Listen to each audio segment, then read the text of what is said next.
शुक्लांबरधरं विष्णुं शशिवर्णं चतुर्भुजं प्रसन्नवदनं ध्यायेत् सर्वविघ्नोपशान्तये।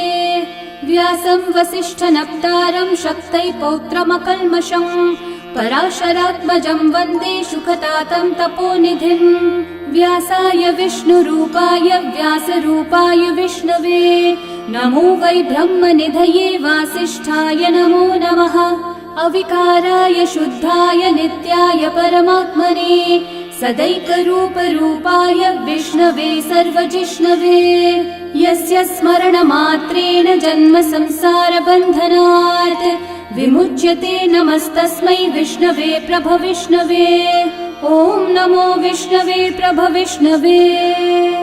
श्रीवैशम्पायन उवाच श्रुत्वा धर्मानशेषेण पावनानि च सर्वशः युधिष्ठिरः शान्तनवं पुनरेवाभ्यभाषत।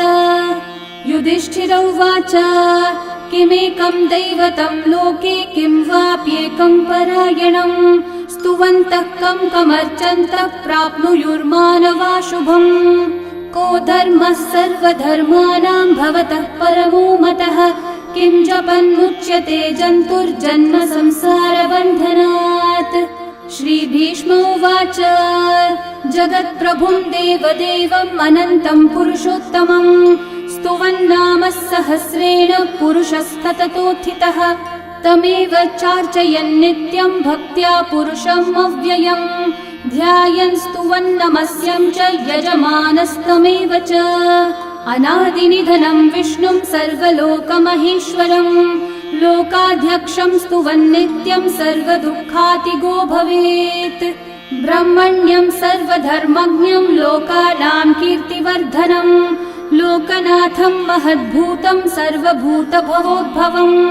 एष मे सर्वधर्माणां धर्मोऽधिकतमो मतः यद्भक्त्या पुण्डरीकाक्षं स्तवैरर्चैर्नरः सदा। परमं यो महत्तेजः परमं यो महत्तपः परमं यो महद्ब्रह्म परमं यः परायणं।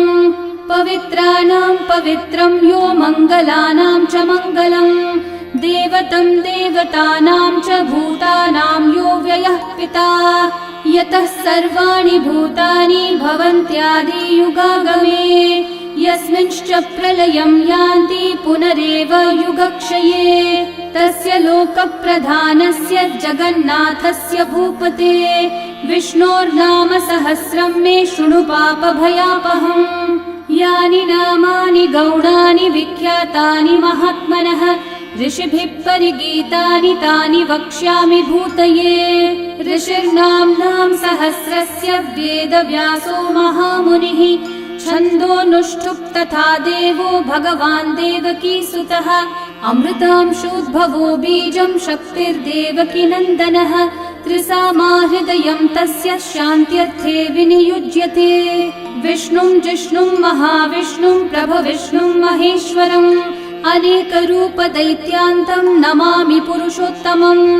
अस्य श्रीविष्णोर्दिव्यसहस्रनामस्तोत्रमहामन्त्रस्य श्रीवेदव्यासो भगवान् ऋषिः अनुष्ठुप्-छन्दः श्रीमहाविष्णुः परमात्मा श्रीमन्नारायणो देवता अमृतांशोद्भवो भानुरिति बीजम् देवकी नन्दनः सृष्टेति शक्तिः उद्भवक्षोभणो देव इति परमो मन्त्रः शङ्ख बृन्नन्दकी चक्रीति कीलकम् शार्ङ्गधन्वा गदाधर इति अस्त्रम् रथाङ्गपाणिरक्षोभ्य इति नेत्रम् त्रिसामा सामगः सामेति कवचम् आनन्दं परब्रह्मेति योनिः ऋतुः सुदर्शनः काल इति दिग्बन्धः श्रीविश्वरूप इति ध्यानम् श्रीमहाविष्णुः प्रीत्यर्थे सहस्रनाम जपे विनियोगः।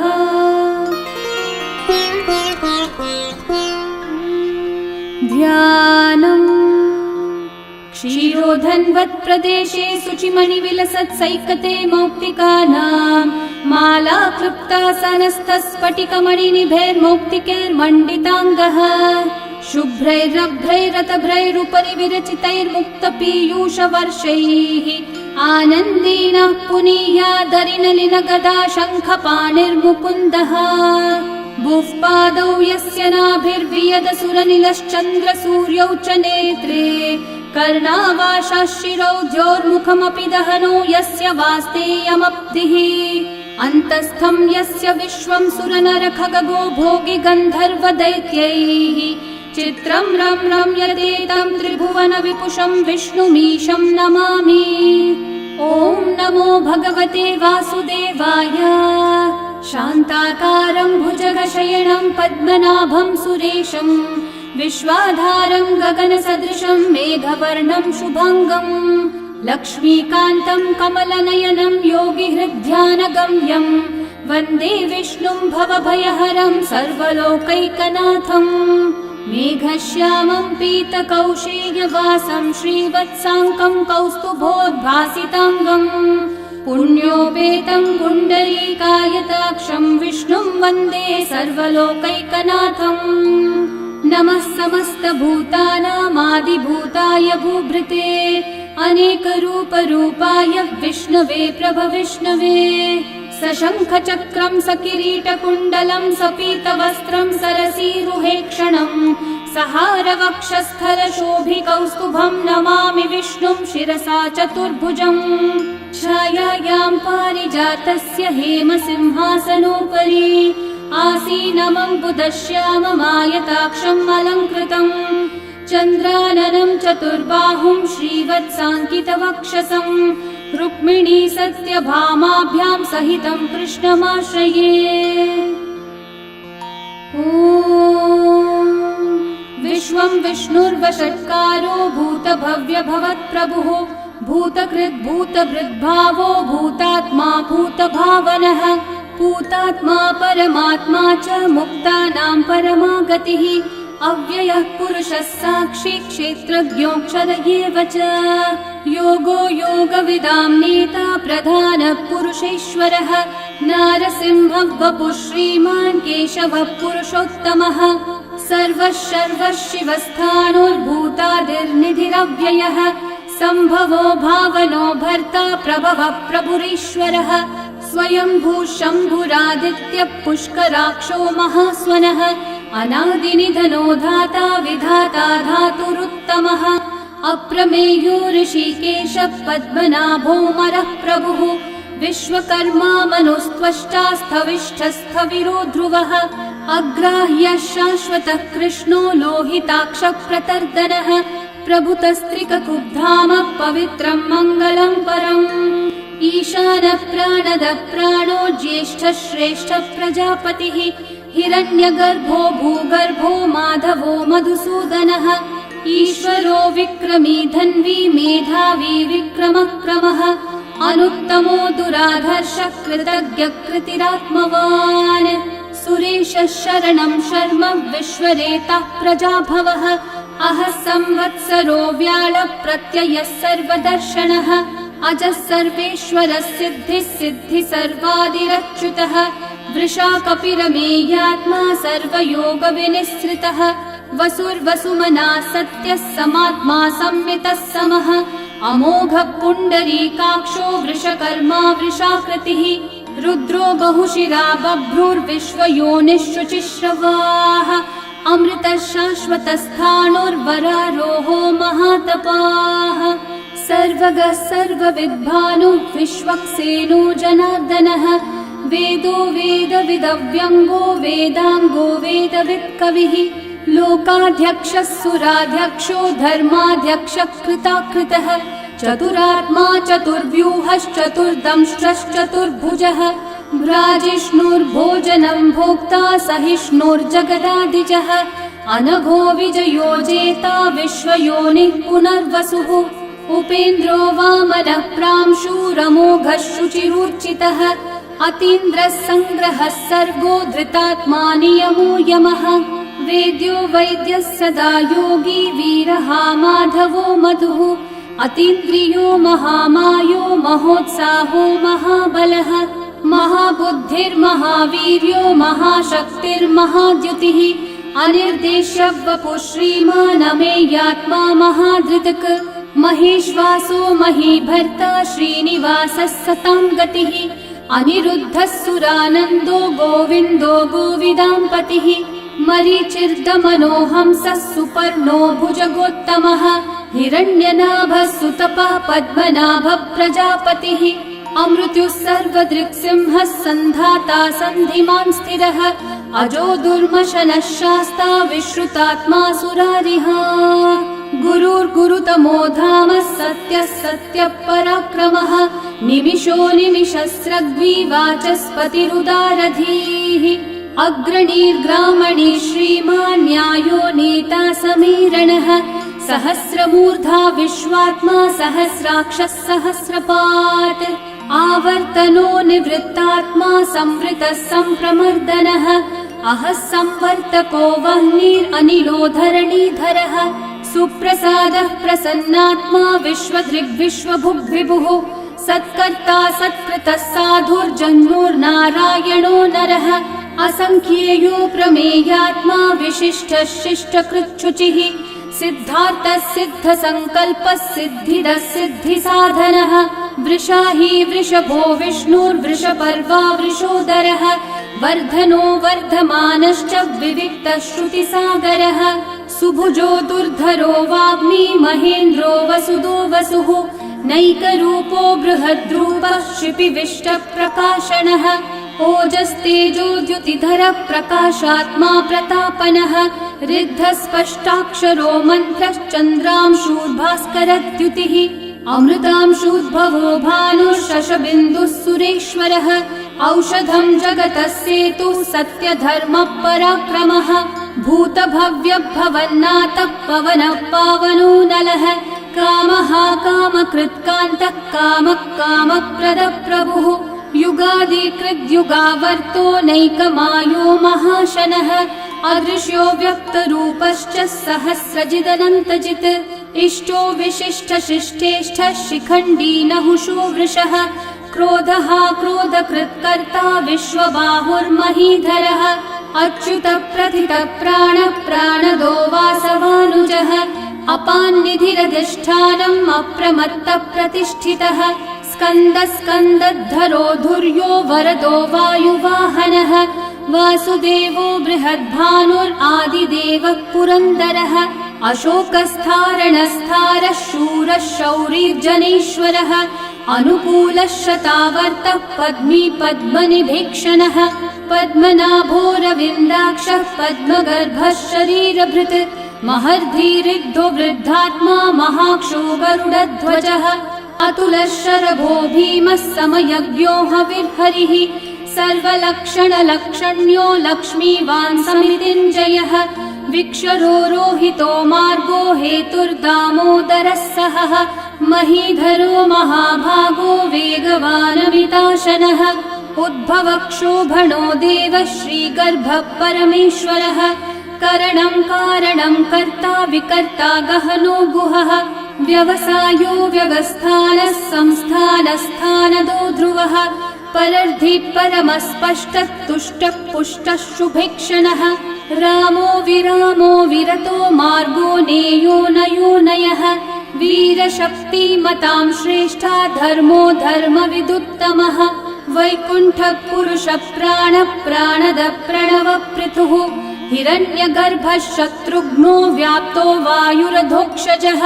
ऋतुः सुदर्शनः कालः परमेष्ठी परिग्रहः उग्रः संवत्सरो दक्षो विश्रामो विश्वदक्षिणः विस्तारस्थावरस्थाणु प्रमाणं बीजमव्ययम् अर्थोऽनर्थो महाकोशो महाभोगो महाधनः अनिर्विण्णस्थविष्ठो भूर्धर्मयूपो महामखः नक्षत्रनेमिर्नक्षत्री क्षामः समीहनः यज्ञयुज्यो महेज्यश्च क्रतुः सत्रं सताङ्गतिः सर्वदर्शी विमुक्तात्मा सर्वज्ञो ज्ञानमुत्तमम् सुहृतः सुमुखः सूक्ष्मः सुघोषः सुखदः सुहृत् मनोहरो जितक्रोधो वीरबाहुर्विदारणः स्वापनः स्ववशो व्यापी नैकात्मा नैककर्मकृत् वत्सरो वत्सलो वत्सी रत्नगर्भो धनीश्वरः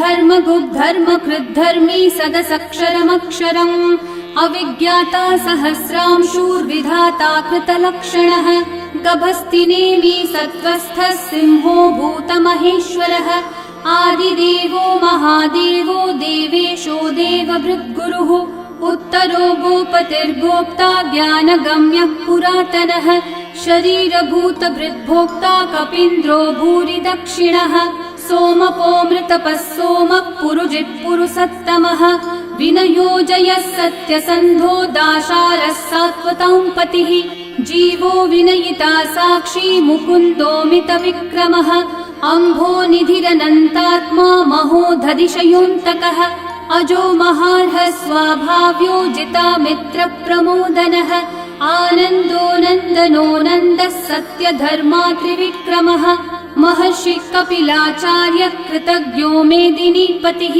त्रिपदस्त्रिदशाध्यक्षो महाशृङ्गकृतान्तकृत् महावराहो गोविन्दः सुषेणः कनकाङ्गदे गुह्यो गभीरो गहनो गुप्तश्चक्रगदाधरः वेधास्वाङ्गोजितः कृष्णो दृढसङ्कर्षणोच्युतः वरुणो वारुणो वृक्षः पुष्कराक्षो महामनाः भगवान् भगहानन्दी वनमाली हलायुधः आदित्यो ज्योतिरादित्यः सहिष्णुर्गतिसत्तमः सुधन्वा खण्डपरशुर्दारुणो द्रविणप्रदः दिवस्पृक् सर्वदृग्व्यासो वाचस्पतिरयो निजः त्रिसामासामगः सामन्निर्वाणं भेषजम्भिषक् सन्न्यासकृच्छमः शान्तो निष्ठा शान्तिपरायणम् शुभाङ्गः शान्तिदः सृष्टा कुमुदः कुवलेशयः गोहितो गोपतिर्गोप्ता वृषभाक्षो वृषप्रियः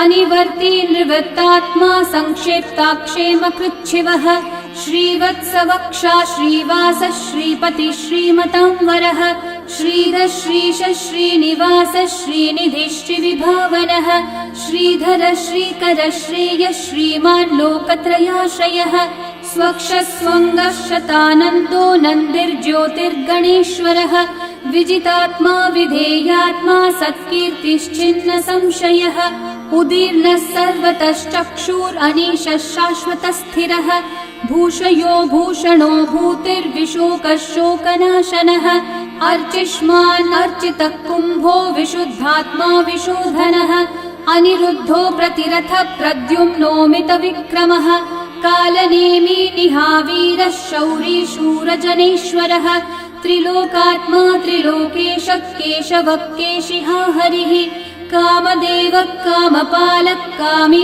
कान्तः कृतागमः अनिर्देश्य वपुर्विष्णु वीरोऽनन्तो धनञ्जयः ब्रह्मण्यो ब्रह्मकृद् ब्रह्मा ब्रह्म ब्रह्म विवर्धनः ब्रह्मविद् ब्राह्मणो ब्रह्मी ब्रह्मज्ञो ब्राह्मणप्रियः महाकर्मो महाकर्मा महातेजा महोरगः महाक्रतुर्महायज्वा महायज्ञो महाहविः स्तव्यस्तव प्रियस्तोत्रम् स्तुतिस्तोतारणप्रियः पूर्णपूरयिता पुण्यकीर्तिरणामयः मनोजवस्तीर्थकरो वसुरेता वसुप्रदः वसुप्रदो वासुदेवो वसुर्वसुमनाहविः सद्गति सत्कृति सत्ता सद्भूति सत्परायणः शूरसेनो यदुश्रेष्ठः सन्निवासः सुयामुनः भूता वासो वासुदेवः सर्वासु निलयो नलः दर्पः दर्पदो दृप्तो दुर्धरोऽथा पराजितः विश्वमूर्तिर्महामूर्तिर्दीप्तमूर्तिरमूर्तिमान् अनेकमूर्तिरव्यक्तः शतमूर्तिः एकोनैकः स वः किं यतत्पदमनुत्तमम् लोकबन्धुर्लोकनाथो माधवो भक्तवत्सलः सुवर्णवर्णो हेमाङ्गो वराङ्गश्चन्दनाङ्गदे वीरः विषमः शून्यो घृताशीरशलश्चलः अमानी मानदो मान्यो लोकस्वामी त्रिलोकधृक् सुमेधामेधजो धन्यः सत्यमेधाधराधरः तेजो वृषो द्युतिधरः सर्वशस्त्रभृताम्बरः प्रग्रहो निग्रहो व्यग्रो नैकः शृङ्गो गदाग्रजः चतुर्मूर्तिश्चतुर्बाहुश्चतुर्व्यूहश्चतुर्गतिः चतुरात्मा चतुर्भावश्चतुर्वेदविदेकपात्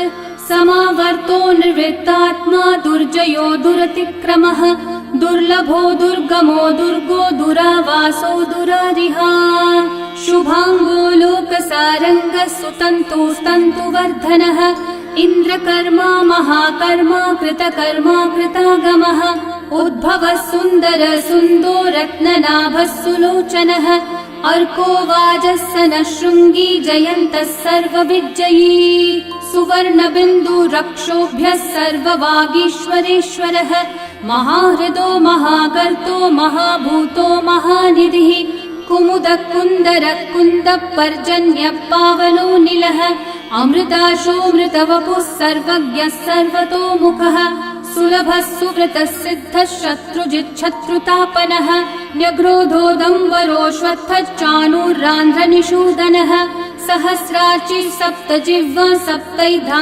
सप्तवाहनः अमूर्तिरनघोचिन्त्यो भयकृद्भयनाशनः अनुर्बृहत्कृशस्थूलो गुणवृन्निर्गुणो महान् अधृतस्वधृतस्वास्य प्राग्वंशो वंशवर्धनः भारभृत्कथितो योगी योगीशः सर्वकामदः आश्रमश्रमणश्रामः सुपर्णो वायुवाहनः धनुर्धरो धनुर्वेदो दण्डो दमयिता दमः अपराजितः सर्वसहो नियन्ता नियमो यमः सत्त्ववान् सात्विकः सत्यः सत्यधर्मपरायणः अभिप्रायप्रियार्होर्हः प्रियकृत्प्रीतिवर्धनः विहाय स गतिर्ज्योतिः सुरचिर्हुतभुक् विभुः रविर्विरोचनः सूर्यः सविता रविलोचनः अनन्तो हुतभुग्भोक्ता सुखदो नैकजोऽग्रजः अनिर्विण्णः सदा मर्षि लोकाधिष्ठानमद्भुतः सनातनतमः कपिलः कपिरव्ययः स्वस्तिदः स्वस्तिकृत् स्वस्ति स्वस्ति भुक् स्वस्ति दक्षिणः अरौद्रः कुण्डली चक्री विक्रमयूर्जितशासनः शब्दातिगः शब्दसः शिशिरः शर्वरीकरः अक्रूरः पेशलो दक्षो दक्षिणक्षमिनाम्बरः विद्वत्तमो वीतभयः पुण्यश्रवणकीर्तनः उत्तारणो दुष्कृतिः पुण्यो दुःस्वप्ननाशनः वीरः रक्षणः सन्तो जीवनः पर्यवस्थितः अनन्तरूपोऽनन्तश्रीर्जितमन्युर्भयापहः चतुर्रश्रो गभीरात्मा विदिशो व्यादिशो दिशः अनादिर्भूर्भुवो लक्ष्मी सुवीरो रुचिराङ्गदः जननो जनजन्मादि भीमो भीमपराक्रमः आधारनिलयो धाता पुष्पहास प्रजागरः ऊर्ध्वगः सत्पथाचारः प्राणदः प्रणवपणः प्रमाणं प्राणनिलयं प्राणभृत् प्राणजीवनः तत्त्वं तत्त्वविदेकात्मा जन्म मृत्युजरातिगः भूर्भुवः स्वस्तरुस्तारः सविता प्रपितामहः यज्ञो यज्ञपतिर्यज्वा यज्ञाङ्गो यज्ञवाहनः यज्ञभृद्यज्ञकृद्यज्ञी यज्ञभुग्यज्ञसाधनः यज्ञातकृद्यज्ञगुह्यामन्नमन्नादयेव च आत्मयोनिः स्वयं जातो वैखानः सामगायनः देवकीनन्दनः सृष्टा शितीशः पापनाशनः शङ्खबृन्नन्दकी चक्री शार्ङ्गधन्वा गदाधरः रथाङ्गपाणिरक्षोभ्यः सर्वप्रहरणायुधः सर्वप्रहरणायुध ॐ नम इति वनमाली गदी शार्ङ्गी शङ्खी चक्री च नन्दकी श्रीमान्नारायणो विष्णुर्वासुदेवोऽभिरक्षतु वनमाली गदी शार्ङ्गी शङ्खी चक्री च नन्दकी श्रीमान्नारायणो विष्णुर्वासुदेवोऽभिरक्षतु वनमाली गदी शार्ङ्गी शङ्खी चक्री च नन्दकी श्रीमान्नारायणो विष्णुर्वासुदेवोऽभिरक्षतु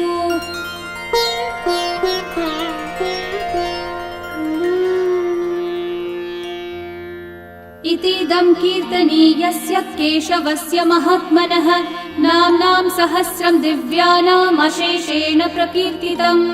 य इदं शृणुयान् नित्यं यश्चापि परिकीर्तयेत् नाशुभं प्राप्नुयात् किञ्चित् सोमुत्रेह च मानवः।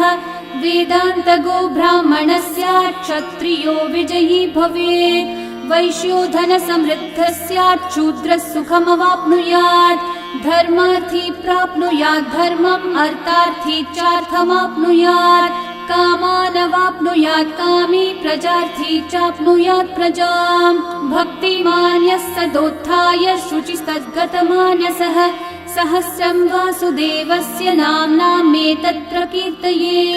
यशः प्राप्नोति विपुलं याति प्राधान्यमेव च अचलां श्रियमाप्नोति श्रेय प्राप्नोत्यनुत्तमम्। न भयं क्वचिदाप्नोति वीर्यं तेजश्च विन्दति भवत्यरोगो द्युतिमान् बलरूपगुणान्वितः। रोगार्तो मुच्यते रोगात् बद्धो मुच्येत बन्धनात् भयान् मुच्येत भीतस्थो मुच्येतापन्न आपदः। दुर्गान्यतितरत्याशु पुरुषः पुरुषोत्तमम् स्तुवन्नाम सहस्रेण नित्यं भक्ति समन्वितः। वासुदेवाश्रयो मर्त्यो वासुदेवपरायणः सर्वपाप विशुद्धात्मा याति ब्रह्म सनातनम्। न वासुदेव भक्तानामशुभं विद्यते क्वचित् जन्म मृत्यु जरा व्याधि भयं नैवोपजायते। इमं स्तवमधीयानः श्रद्धा भक्ति समन्वितः युज्येतात्मसुखः शान्ति श्रीधृति स्मृति कीर्तिभिः। न क्रोधो न च मात्सर्यं न लोभो नाशुभा मतिः भवन्ति कृतपुण्यानां भक्तानां पुरुषोत्तमे। द्यौस चन्द्रार्कनक्षत्राखं दिशो भूर्महो दधिः वासुदेवस्य वीर्येण विदतानि महात्मनः। ससुरासुरगन्धर्वं स यक्षोरगराक्षसम् जगद्वशे वर्ततेदं कृष्णस्य सचराचरम्। इन्द्रियाणि मनोबुद्धिः सत्त्वं तेजो बलं द्युतिः वासुदेवात्मकन्याहुः क्षेत्रं क्षेत्रज्ञ एव च। सर्वागमानामाचार प्रथमं परिकल्पते आचार प्रभवो धर्मो धर्मस्य प्रभुरच्युतः। ऋषयः पितरो देवा महाभूतानि धातवः जङ्गमाजङ्गमं चेदं जगन्नारायणोद्भवम्। योगो ज्ञानं तथा साङ्ख्यं विद्या शिल्पादिकर्म च वेदाः शास्त्राणि विज्ञानमेतत् सर्वं जनार्दनात्। एको विष्णुर्महद्भूतं पृथग्भूतान्यनेकशः त्रीन् लोकान् व्याप्य भूतात्मा भुङ्क्ते विश्वभुगव्ययः। इमं स्तवं भगवतो विष्णोर्व्यासेन कीर्तितम् पठेद्य इच्छेत् पुरुषः श्रेयः प्राप्तुं सुखानि च। विश्वेश्वरमजं देवं जगतः प्रभुमव्ययम् भजन्ति ये पुष्कराक्षं न ते यान्ति पराभवम् न ते यान्ति पराभवम्। ॐ नमः इति। अर्जुनोवाच पद्मपत्रविशालाक्षः पद्मनाभः सुरोत्तम भक्तानामनुरक्तानां त्राता भव जनार्दन। श्रीभगवानुवाच यो मां नाम सहस्रेण स्तोतुमिच्छति पाण्डव सोऽहमेकेन श्लोकेन स्तुत एव न संशयः स्तुत एव न संशय। ॐ नमः इति। व्यास उवाच वासनाद्वासुदेवस्य वासितं भुवनत्रयम् सर्वभूतनिवासोऽसि वासुदेव नमोऽस्तु ते। श्रीवासुदेव नमोऽस्तु त। ॐ नमः इति।